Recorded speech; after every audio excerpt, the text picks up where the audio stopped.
Gracias por estar en sintonía de UTV, el canal universitario de la cultura. Nos ubicamos en la librería universitaria y hoy vamos a hablar sobre el tema de los escritores, de las finanzas, las economías, la democracia y una variedad de temas, porque está con nosotros un invitado de lujo. Tenemos aquí en el set a el escritor, docente universitario, investigador, Calix. Muchísimas gracias por aceptar esta invitación y decirle sí a esta promoción de sus libros.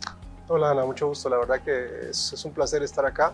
Me alegra de sobremanera que la universidad impulse este tipo de proyectos y por supuesto estamos para apoyarlo, ¿no? Así que con todo el gusto del mundo estamos acá y esperamos pues conversar de todo un poco, ¿no?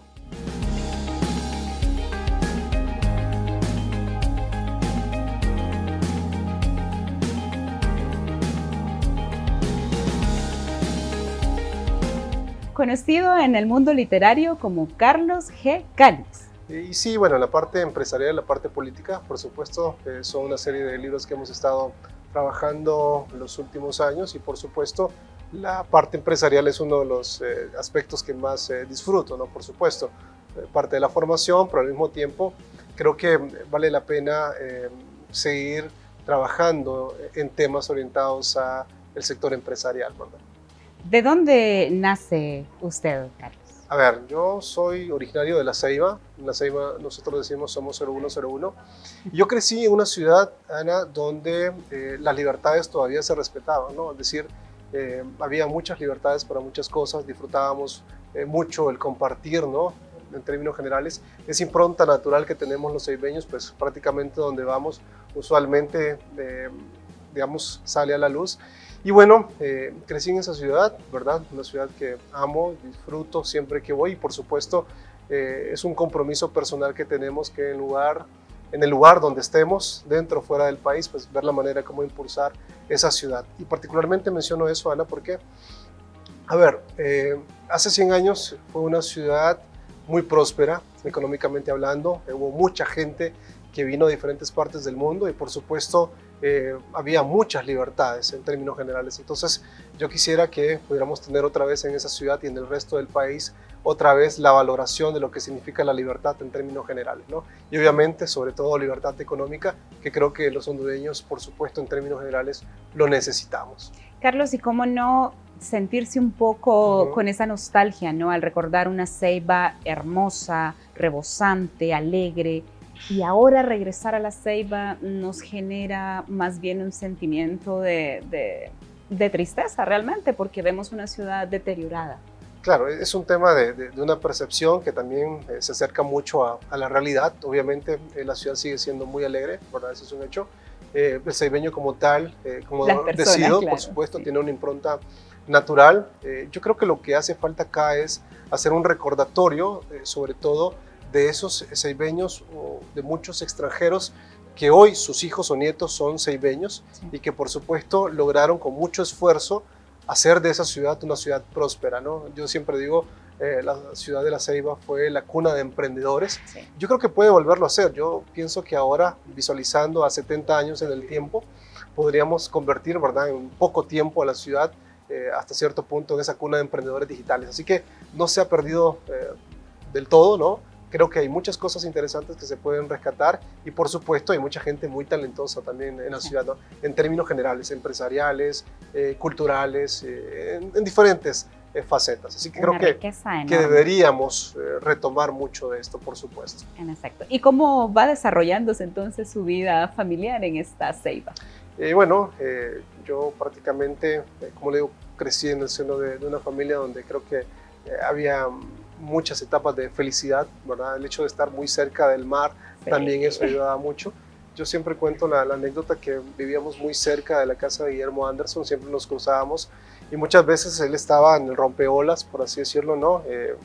Escribiendo con su guitarra y todo, y los niños estábamos jugando en la playa, ¿verdad? U otros de pronto leyendo y después un chapuzón en el mar, ¿verdad? Así que nuestra infancia fue una infancia muy linda, no lo puedo negar, ¿verdad? Y creo que la mayoría de los muchachos con los que crecimos, que hoy, por supuesto, quisieran otra vez esa ciudad y esas libertades que, reitero, sí, nosotros tuvimos cuando niños. ¡Qué envidia! Yo Sol, creo que playa y libros sí, y música. libros y libertad, es lo que Sí, siempre menciono, ¿no? Yo creo que en este país debemos de ser abanderados de la libertad, nuevamente, ¿no? Sobre todo, no porque nosotros como ciudad también disfrutamos mucho de eso, sino también quisiéramos que se repitieran muchas de esas cosas, pero también que se mejoraran, ¿verdad? Pero también para el resto del país. Yo creo que va a ser posible si realmente pensamos en libertades en términos generales, ¿no? Y que hagamos que la gente pueda valorar nuevamente eso que cuando niños nosotros teníamos, ¿no? Y yo creo que nuestros papás o nuestros abuelos también lo disfrutaron en aquel momento. Venir acá a Tegucigalpa, en algunas zonas de San Pedro Sula, y encontrar muros cada vez más altos y que prácticamente vamos normalizando eso, hace que desvaloricemos la libertad como tal, ¿no? Entonces yo creo que debemos de trabajar otra vez sobre esos temas como nosotros lo teníamos en aquel momento del tiempo. Claro, y lo ha escrito Amartya Sen, ¿no? De forma muy clara, Ajá. hablándonos de estas libertades y de cómo se evidencia en todo lo que los seres humanos somos. Sí, yo soy más de las libertades al estilo Hayek, por ejemplo, ¿no? Un poco más de la escuela austríaca de economía. Yo sí creo realmente en los fundamentos de la libertad, en los principios de una sociedad libre, ¿verdad? Y eso yo quisiera que lo pudiéramos retomar, ¿no? Como hondureños y llevarlo nuevamente a la práctica. Por supuesto, eso nos permitiría tener empresas más sólidas, ¿verdad? Mayor libertad económica, mayor libertad de mercado y por supuesto en términos generales mayor empleo, y eso iba a ir decantando claramente en una mejor sociedad en términos de calidad si lo vemos desde ese punto de vista. Esa calidad de vida que muchos hemos gozado, hemos tenido y que creo que debería de generalizarse, ¿no? Ese 70-74% de la población de la cual tanto se habla, ¿no? De pronto no ha gozado de esto. Y de pronto creo que ha sido el momento y debe ser el momento ahora de empezar a trabajar sobre esa línea, ¿verdad? Entonces, como ceibeño, creo que estamos motivados para poderlo hacer estando en Honduras o fuera del país. Claro. Y regresando a estos orígenes, Ajá, ¿cómo sí. surge el tema de elegir su carrera universitaria? Ajá. Y bueno, a ver, yo entro a la universidad, obviamente me gustó mucho la parte empresarial, pero sí tuve un par de profesores que cambiaron radicalmente mi vida dentro de la universidad, ¿no? Cuando empecé con empresas. Una profesora que inicialmente ella era la administradora de uno de los supermercados más importantes de la ciudad y por supuesto ella dio esa orientación inicial a lo que era la ciencia administrativa como tal, ¿no? Me encantó. Por supuesto, parte de la historia me ayudó mucho a poder comprender mucho más la carrera y sobre todo ver cómo en Estados Unidos a partir de 1865 hubo una etapa de prosperidad importante, ¿no? Y que de alguna manera 40 o 50 años después también decantó en la ciudad de la cual yo soy originario, como lo decía, ¿no? Entonces estas libertades me abrieron, digamos, la mente en términos empresariales, por así decirlo, para poder obviamente empezar a crear algunos proyectos. Y obviamente otros profesores de altísimo nivel que nos dio la Universidad Nacional Autónoma, muchos de ellos hoy ya retirados, pero profesores, digamos, orientados a la generación de empresas, a la formulación y evaluación de proyectos, y eso de alguna manera transformó radicalmente mi vida, ¿no? Así que por ahí empezamos tomándole mucho más sabor a la carrera como tal, ¿no? Es decir, que de Las Ceibas se traslada, pero con toda su familia o solo usted a Tegucigalpa. Luego, acá para Tegucigalpa, hace algunos años estamos acá, parte de la vida académica, ¿no? Y parte empresarial se hizo en la ciudad y luego en la parte académica, después de hacer, digamos, trayectoria académica, tuvimos la fortuna de, mediante una investigación, pues ser patrocinados por la Organización de Estados Americanos y el Consejo Nacional de Ciencia y Tecnología e irnos algunos años fuera del país, precisamente a Argentina, donde tuvimos la fortuna de conocer un equipo de investigadores en ciencias económicas bárbaro, impresionante, una cosa espectacular. ¿Verdad? Eso creo que transformó también un poco más la parte, digamos, académica empresarial, porque siempre la línea empresarial, por así decirlo, iba orientada también hacia academia y emprendía algún proyecto empresarial. Entonces, para mí realmente la academia transformó totalmente mi vida, ¿no? Y lo seguirá haciendo seguramente durante mucho tiempo. Estamos al diálogo con el escritor, editor y docente universitario Carlos G. Calix. Al retorno nos estará contando sobre su más reciente escrito. Ya volvemos.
El sentimiento Puma nos une. Visita la librería universitaria y adquiere los diferentes accesorios que nos identifican como verdaderos Pumas. En la librería universitaria encontrarás camisetas, sudaderas, uniformes quirúrgicos, gorras y mucho más. La librería universitaria te espera de lunes a viernes de 8 de la mañana a 3:30 de la tarde.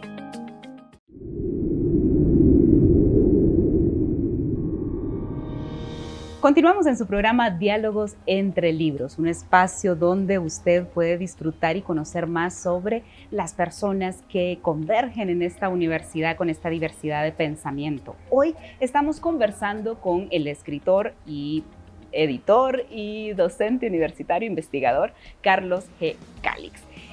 ¿Cuál es este escrito más reciente que tiene, Carlos? A ver, el año pasado decidimos publicar La señora presidenta, una solución a un problema, así lo titulamos. Es un libro lleno de ensayos, ¿no?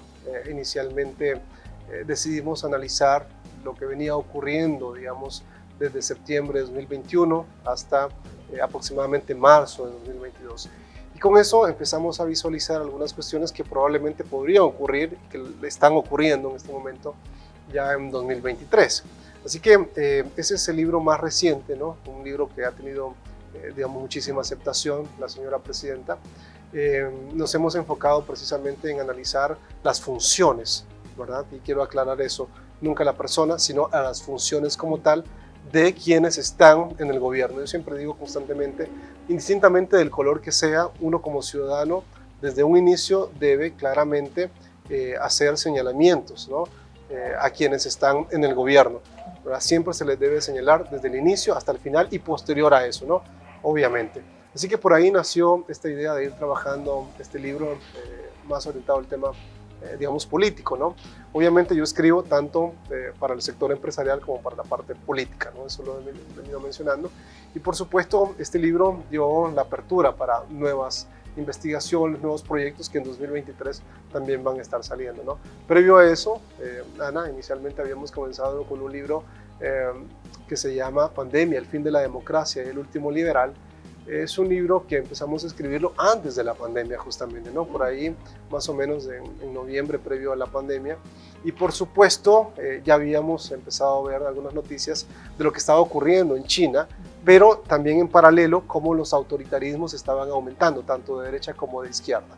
Así que en ese libro nosotros no solamente dedicamos a analizar una sola visión, sino que analizamos ambas cosas, ¿no? Es decir, vemos tanto la izquierda como tal, ¿no? Y cómo ha venido operando en diferentes países y aquellos también que se llaman países nórdicos, del mal llamado bienestar, como se le denomina. Pero bueno, también se analiza un tanto el mito, ¿no? Que se ha generado alrededor de eso. Pero también esa derecha mercantilista que también le ha hecho mucho daño al país y obviamente a América Latina y a muchos países en el mundo. Así que partiendo de eso, comenzamos por esa vía, haciendo esa investigación y empezamos por ahí, ¿no?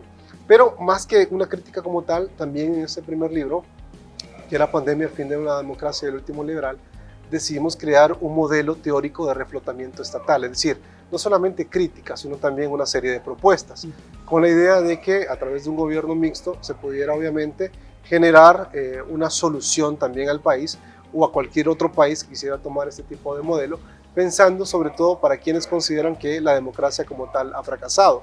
Entonces, previo a eso, obviamente nosotros quisiéramos tener una democracia liberal en su máxima expresión. Claro. Claramente no ha podido ocurrir en lo que va de los prácticamente 40 años de vida democrática que tenemos. A lo sumo hemos alcanzado algunos niveles de autocracia electoral, ¿no? Que es lo que más cercano podemos tener, por lo menos en los últimos años. Así que partiendo de eso, partimos la vía, digamos, ¿no? En este sentido de analizar la democracia como tal, porque al final si yo quiero emprender, si yo quiero tener a mis hijos acá, pues yo necesito tener un lugar más o menos estable donde pueda vivir, ¿no? Y eso refleja mucho el país donde nosotros estamos viviendo. Así que partiendo de eso decidimos analizar, digamos, esa parte. Y luego decidí también trabajar una propuesta, ahora que estamos hablando para la Ceiba, ¿no? Un modelo de desarrollo para la ciudad, en el que obviamente se identifican varias situaciones, haciendo hincapié en esa ciudad que decía no fue muy próspera hace 100 años, con la idea de poderla convertir en una ciudad altamente competitiva, sumamente educada y obviamente también orientada al desarrollo, ¿no? Eso fue como el segundo libro y después de eso nace La Señora Presidenta, que es el libro del cual estamos hablando recientemente, ¿no? Así que nosotros hacemos una crítica constante, pero también generamos muchas propuestas, ¿verdad? Y creo que ese es un tema no menor y que creo que vale la pena mencionar. Claro, porque siempre nos quedamos en los señalamientos, ¿no? Pero qué importante es decir, bueno, ante tal situación, ¿y por qué no? ¿Verdad? Sí. Aplicamos esto basados en la ciencia. ¿Cuáles son los procesos que usted sigue para escribir sus libros? Bueno, usualmente, yo quiero decir que para poder escribir sí había que leer un tanto, ¿no? De hecho, desde muy pequeño tuve la fortuna espectacular de recibir en primera instancia un libro que transformó mi vida, Ficciones de Jorge Luis Borges. Y por supuesto, Borges para mí creo que fue, digamos, el punto de inflexión, ¿no? Porque cuando lo recibo, de muy corta edad, me permite a mí primero conocer muchas palabras que obviamente no existían, por supuesto, en mi léxico, así que tenía que estar con un diccionario. En aquel momento del tiempo claramente no teníamos internet, y por supuesto había que hacer uso de los diccionarios que usualmente teníamos en primaria o parte de secundaria, ¿no? Para poder interpretar esas palabras y esa cantidad de laberintos borgianos que claramente Jorge Luis Borges tenía, ¿no? Entonces creo que por ahí comenzó, ¿verdad?, el tema de empezar a leer, ¿verdad?, a nutrirnos en ese sentido, y por supuesto pues empezó la pasión, digamos, ¿no?, por la lectura antes que la escritura. Así que dedicamos mucho tiempo para poder leer. Recuerdo, por ejemplo, algunas anécdotas, Ana, de un 24 de diciembre, 11:50 de la noche, con un libro en la mano, ¿no? Por supuesto.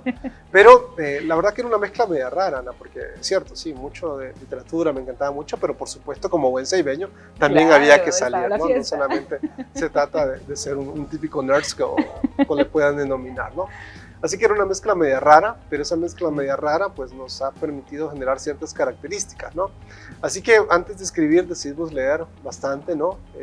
Luego creo que tuve extraordinarios profesores desde primaria, ¿no? Desde el primer año, digamos, a nivel de la parte educativa, académica, excelentes profesores, excelentes maestras de alto nivel. Y creo que eso también fue como algo motivante, ¿no? Un profesor realmente cambia y transforma totalmente la vida. Yo siempre digo que los profesores de primaria, o por lo menos de parvularia, son los que mejor pagados deberían de estar inicialmente. Yo creo que deberíamos de hacer una moción en ese sentido. Y por supuesto, a raíz de eso, pues identificar a esos profesores buenos que de alguna manera van orientándolo a uno, ¿no? Y así fue en primaria, secundaria y a nivel universitario, ¿no? Y luego ya cuando fuimos profesionalizándonos un tanto más, y que decía, ¿no?, encontrar grupos de investigación de altísimo nivel, ¿verdad?, sobre todo para ciencia gris, decidimos empezar a escribir, ¿no?, parte de esas investigaciones que estábamos haciendo, compilarlas y empezar a publicarlas. Y es así como nace Capital Intelectual en el éxito de las empresas, ¿no? Eso es un libro que nace a raíz de una investigación patrocinada por la Organización de Estados Americanos y el Consejo Nacional de Ciencia y Tecnología de la República Argentina. Entonces, cuando vimos que podíamos hacer eso, dijimos, bueno, empecemos a escribir, ¿verdad? Porque era como un anhelo que teníamos desde 16, 17 años que empecé a escribir, ¿no? En ese momento del tiempo, cuando empecé a escribir por los 16, 17 años, llegó a mí un escrito apócrifo de Borges, ¿no?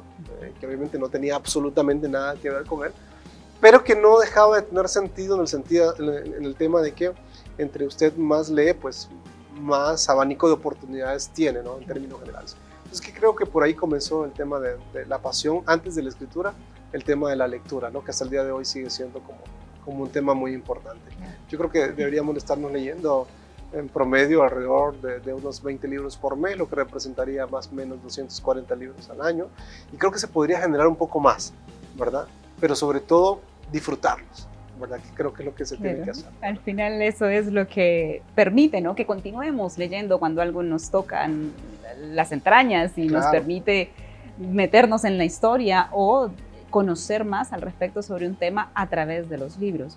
Carlos, y este sentido de hacer las investigaciones y luego escribir estos libros, está implícito el tema este de traducir un poco ese lenguaje técnico de las investigaciones y hacerlo un poco más accesible. Ok, depende, ¿no? Primero, si es ciencia gris, va estrictamente para la comunidad académica internacional, ¿ya? Entonces, eso requiere ciertos requisitos que obviamente tienen que cumplirse sí o sí, ¿no? Y luego están, digamos, la transición, ¿verdad?, a una literatura un poco más comprensible, más dirigible, yo digo un poco de ciencia económica administrativa en bicicleta, ¿no?, o de a pie, de tal manera que la podamos comprender y que la mayoría de las personas la puedan leer, ¿no? Entonces, tenemos esos 2 o 3, digamos, caminos que hemos optado. Estrictamente ciencia gris para investigaciones académicas de alto perfil, porque obviamente hay que mandarlas internacionalmente a revistas de alto impacto. Eso, por supuesto, requiere todo un esfuerzo, un trabajo, y la comunidad internacional al final que lo lee, ¿no?, académicamente, también permite debatir, ¿no?, es decir, continuar esas líneas de investigación o refutarlas. Esa es la ventaja de la ciencia como tal, ¿no? Entonces sí aplicamos mucho ciencia. Y luego están libros más orientados a temas de ensayos, más investigaciones, sí, con data, con mucha información estadística, pero mucho más digerible, ¿verdad? De tal manera que cualquier persona pudiera darle lectura de manera natural y poder comprender la información. Y quien quiera quizás agregar un poco más de información al respecto, pues están las fuentes, bien sea en APA o en Chicago, en el formato que sea, para que la gente pudiera comprender de dónde se obtiene la información, cuando sobre todo la información no es nuestra y que evidentemente hay que referenciarla, que eso es fundamental para evitar cualquier tema de plagio o cualquier tema que se oriente en ese sentido, ¿no? Y obviamente luego están ya esos escritos que nacen naturalmente en función de un pensamiento propio, ¿verdad?, que nacen, digamos, como ciertas hipótesis que en el transcurrir del tiempo deben de irse probando, ¿verdad? Entonces también volvemos al tema científico, porque al final, si es una hipótesis que yo estoy planteando, alguien tiene que irla probando o yo mismo, ¿no? Sí. Por ejemplo, de pronto nació en mi cabeza empezar a trabajar sobre nodos de capital relacional. Eso significa, bueno, quiero ver qué tanto podemos monetizar o generar dinero a través de la red de contactos que tenemos. Es decir, en castellano puro es: antes de esta entrevista yo no la conocía a usted ni los conocía a los muchachos que están en las cámaras, pero de pronto poder ver la manera de cómo podemos potenciar, ¿no?, y generar dinero a través de, obviamente, la red de contactos que uno va generando, eso en el buen sentido. Entonces, esos nodos de capital relacional pueden ayudar mucho a comprender cómo la red de contactos puede aumentar las probabilidades de éxito monetario de una persona. Entonces, nació eso, ¿no?, como han nacido otras investigaciones a raíz de varias conversaciones. Sumamente interesante. Vamos a hacer una pausa en la conversación nuestra para escucharles a ustedes con esa recomendación de un libro que tienen por ahí.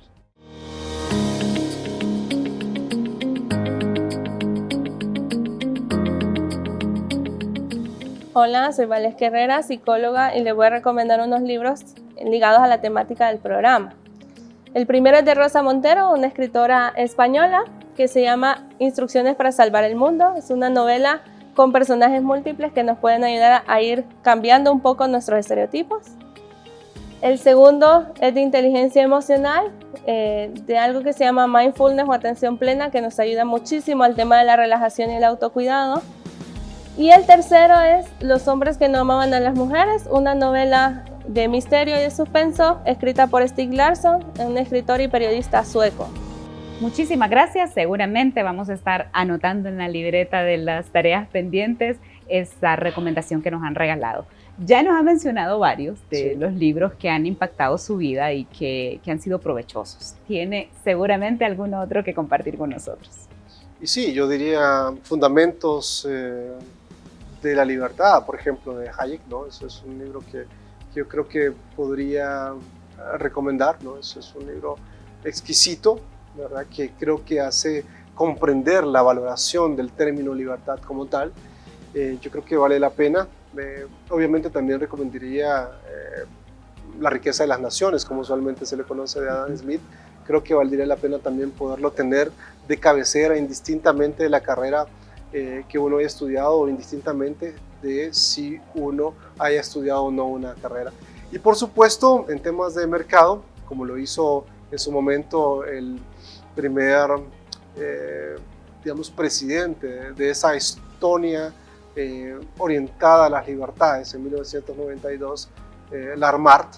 Larmart era un historiador de 32 años que de pronto no tenía muchos conocimientos en materia económica, ni mucho menos de gestión gubernamental, pero sí el tipo se había leído en su momento Libre para elegir, de Milton Friedman, ¿ya? Entonces ese es un libro que también creo que valdría la pena leer, sobre todo para quienes quieren transformar no solamente sus empresas, sino también sus ciudades y sus países, ¿no?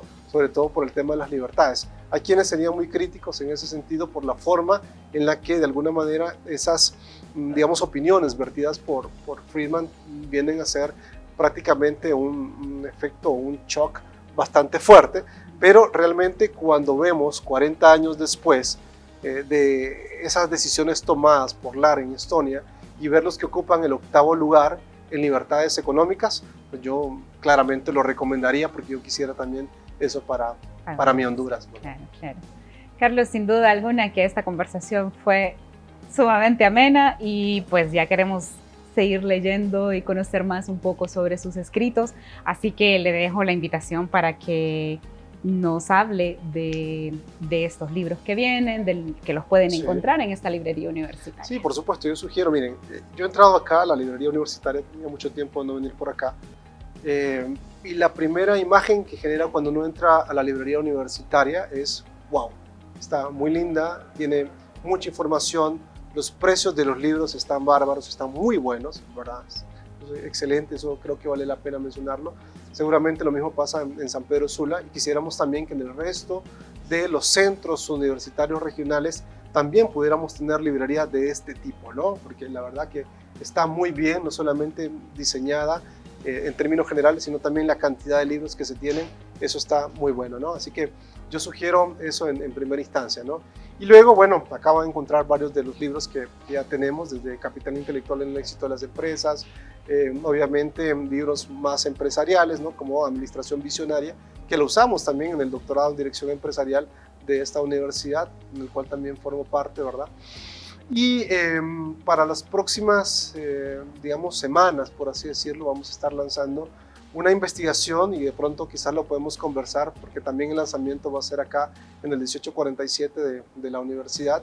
El dilema democrático, los efectos de los cambios gubernamentales, un análisis comparativo que hacemos desde 1963 hasta el año 2021, donde obviamente ya hemos identificado cómo ha aumentado claramente los autoritarismos en el mundo y por supuesto vamos camino hacia la autocracia en América Latina, ¿no? Y claramente en Honduras hay ciertos destellos que aumentan el tema de toxicidad, hablando desde el punto de vista de la polarización, digamos, política. Así que ese es uno de los libros más recientes, una investigación muy buena. El libro va a tener casi 500 páginas, ¿no? Hemos hecho todo un recorrido, hemos entrevistado actores de la política empresarial, de la política gubernamental hondureña y también, por supuesto, del sector empresarial a muchas personas que desde el 63 hasta el 2021 han de alguna manera incidido económica, política y socialmente en el país. Y luego, para este mismo año, después de ese libro, creo que va a venir uno de los libros que más voy a disfrutar, ¿no? El título de ese libro va a ser El vibrante fervor por la libertad, ¿verdad? Así que ese va a ser el segundo libro de 2023 y el tercer libro que va a salir por ahí para noviembre, diciembre de este año va a ser las 21 ideas para construir un país hermoso, ¿verdad? Así que tenemos para este año el dilema democrático, el vibrante fervor por la libertad y las 21 ideas para construir un país hermoso. Así que eso es lo que tenemos para 2023, si Dios así lo quiere. Excelente, solo nos queda invitarles a visitar la librería universitaria y buscar los escritos de Carlos G. Calix. Hasta la próxima.